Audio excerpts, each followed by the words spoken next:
की पंचमी, कौन सी तिथि?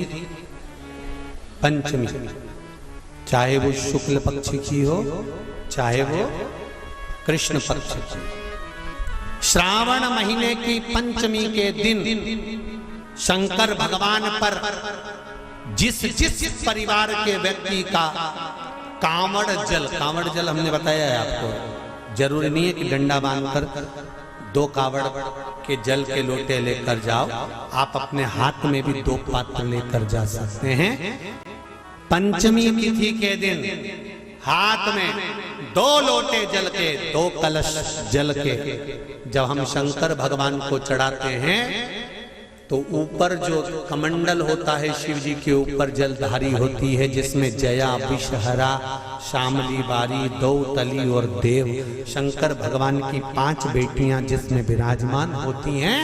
जब हम जल समर्पित करते हैं, हमारे पीढ़ी में, परिवार में अगर कोई अधोगति में मर गया होता है, कुंवारी अवस्था में चले गया होता है, गर्भ में मर गया होता है, गर्भ के बाहर निकल कर भी अगर कुंवारी अवस्था में चले गया होता है, तो श्रावण महीने की दोनों पंचमी पर परिवार का अगर कोई एक व्यक्ति भी जल चढ़ा देता है शंकर भगवान पर, तो सर्प की योनि में नहीं पड़ता, जीव मुक्त हो जाता, प्रेत योनि में सर्प की योनि से मुक्त हो जाता।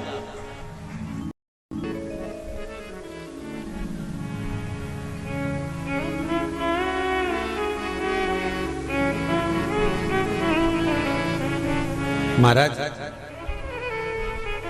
हमारे यहाँ सांपों की पूजन कौन से दिन होती है, कौन सी तिथि में करते हैं? जम के बोलो जरा। नाग पंचमी। नाग पंचमी का मतलब क्या है? सांपों की पूजन करो। नाग पंचमी का मतलब होता है शंकर जी के मंदिर में जाकर 1 लोटा जल समर्पित। महाराज, हमारे यहाँ सांपों की पूजन कौन से दिन होती है, कौन सी तिथि में करते हैं? जम के बोलो जरा। नाग पंचमी। नाग पंचमी का मतलब क्या है? सांपों की पूजन करो। नाग पंचमी का मतलब होता है शंकर जी के मंदिर में जाकर 1 लोटा जल समर्पित कर दो। उसका कारण क्या है कि हमारे परिवार में, हमारे कुटुंब में कोई 7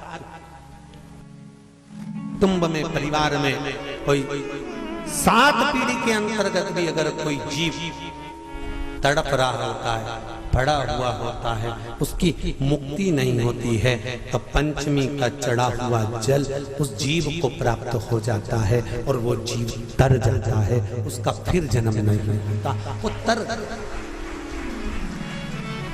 इसको मुक्तता का,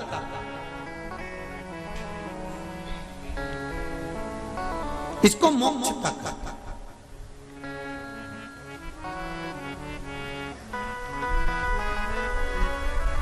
ये मोक्ष, इसी को कहेंगे कि ये मुक्तता है। महाराज,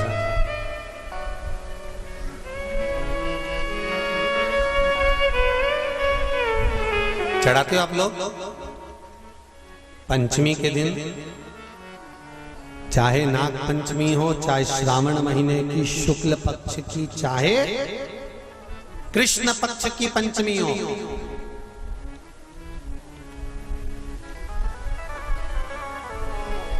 शिव जी पर जल चढ़ाया गया। और समझ लो अच्छे से, श्रावण महीने की पंचमी के दिन देवाधिदेव महादेव पर चढ़ाई गई शमी पत्र,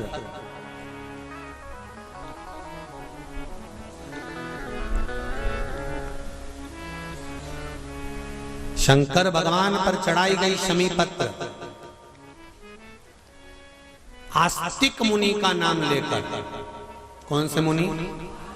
आस्तिक मुनि का नाम लेकर शमी पत्र को वापस उठाकर उसको अपने दरवाजे की चौखट पर कहीं पर भी या द्वार पर कहीं पर भी एक ओर रख देने पर घर के अंदर, बगीचे के अंदर सर्प प्रवेश नहीं करता। ध्यान रखिए, सर्प प्रवेश नहीं करेगा। शमी पत्र समर्पित करने पर, उस शमी पत्र को आस्तिक मुनि का स्मरण करने, कौन से मुनि है? आस्तिक मुनि का स्मरण करने पर भीतर घर के अंदर बगीचे में सर्प भी प्रवेश नहीं। उस शमी पत्र में जया, विषहरा, शामली वारी, दौतली और देव, ये पांचों कन्याओं का भाव प्रकट हो जाता है और वो कन्याएं हमारे घर के द्वार की रक्षा करती हैं। तुम्हारे घर की बहन बेटी क्या करती है? तुम्हारे घर की बहन बेटियां क्या करती हैं? घर में बहन बेटी आती हैं तो बद्दुआ देकर नहीं जाती। घर में कन्याएं रहती हैं, बद्दुआ नहीं देती। घर की बेटियां जब दरवाजा छोड़कर शादी कर वाले दिन, विदाई के दिन अगर जाती भी हैं तो बेटियां हाथ में धान भरकर फेंक कर जाती हैं कि मेरा मायका खूब फले फूले, आगे बढ़े, छापे लगाकर चली जाती हैं कि हमने हमारी जीवन की सारी दौलत, जीवन का सारा सुख अपने मायके में दे दिया है। वो बेटियां होती हैं। तो जया, विषहरा, शामली बारी, दौतली, देव, ये उस घर में निवास करती हैं जिससे ये घर में हम रक्षा कर सकते, रक्षा कर सकते। श्रावण शिव महापुराण की कथा में, कल की कथा में एक वर्णन आएगा, उसको ध्यान से सुनिए।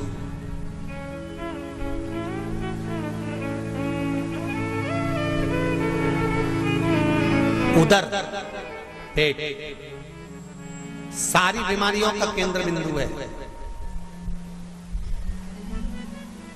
सारी बीमारियों का केंद्र बिंदु हमारा उदर। कहीं इसमें तकलीफ होती है, एसिडिटी बन जाती है, कोई बड़ी बड़ी बीमारियां इसी के माध्यम से, पेट के माध्यम, तो उसके लिए कल की कथा में श्रावण के महीने का बड़ा सुंदर भाव प्रकट होगा कि हमारे उदर से जुड़े हुए प्रॉब्लम, केवल एक तिथि और एक ही दिन शंकर भगवान पर जल चढ़ाकर उस जल का 3 बार आचमन करने पर ही उदर की बीमारी मिट जाती है। वो श्रावण के महीने का बड़ा सुंदर कथा है, उसको अपन श्रवण करते हुए आगे बढ़ेंगे। वो श्रावण